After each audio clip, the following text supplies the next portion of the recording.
እንበለደዌ ወህማም እንበለጻማ ወድካም ያብጻህና ያብጻህ ከሟ መለተ ትንሣኤ በሰላም ውድ የአቤጋ ቲዩብ ተከታታዮች በዛሬው ዝግጅታችን ስለ ቀዳም ሶር ስለ ተሻረችዋ ቅዳሜ ዝርዝር መረጃዎችን እናያለን።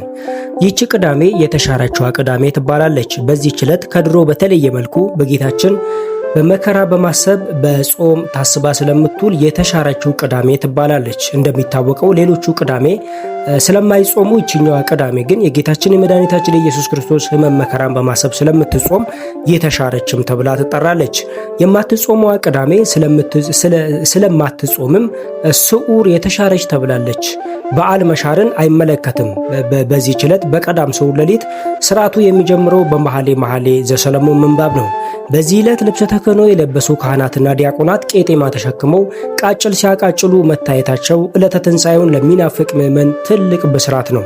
ለምለም ቅዳሜም ትባላለች። ይቺ ቅዳሜ ካህናቱ ለምዕመናን ለምለም ቄጤማ የሚያደርሱበት ዕለት ስለሆነም በዚህ ተሰይሟል።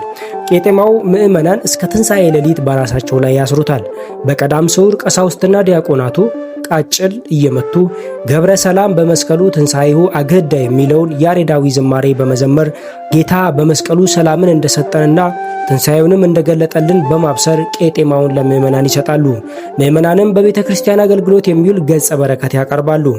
ቄጤማውን በራሳቸው ያስሩታል። ይህም አይሁድ ጌታችንን እያሰቃዩ ሊሰቅሉት ባሉ ጊዜ የእሾህ አክሊል ጭንቅላቱ ላይ ያሰሩበትን ድርጊት የሚያስታውስ ነው። ቄጤማው አመጣጥና ሚስጥርም ከአባታችን ከኖህ ታሪክ ጋር የተያያዘ ነው። ምድር በማይ በጥፋት ውሃ በጠፋችበት ወቅት የኖህ ታማኝ መልእክተኛ ርግብ የውሃውን መግደል ያበሰረችው ቄጤማ ይዛ በመግባትም ነበረ።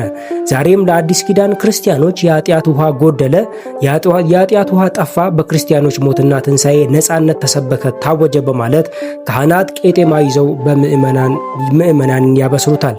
ይቺ ቅዳሜ ቅዱስ ቅዳሜም ትባላለች። ቅዱስ ቅዳሜ መባሉ ቅዱስ የሆነ እግዚአብሔር በጥንተ ተፈጥሮ ፍጥረታትን አከናውኖ ከፈጠረ በኋላ በዚህ ቀን ከስራው ሁሉ ያረፈበት ነው። በዘመነ ሐዲስ ደግሞ የማዳን ስራውን ሁሉ ፈጽሞ በስጋው በመቃብር ሲያርፍ በነፍሱ ሲኦልን በርብሮ ባዶዋን ያስቀረበት ዕለት ነው። በዚያ ለነበሩ ነፍሳትም የዘላለም ዕረፍትን ያወረሰበት ዕለት ስለሆነ ከሌሎቹ ዕለታት የተለየ ዕለት ለማለት ቅዱስ ቅዳሜም ትባላለች። ወስብሐት ለእግዚአብሔር።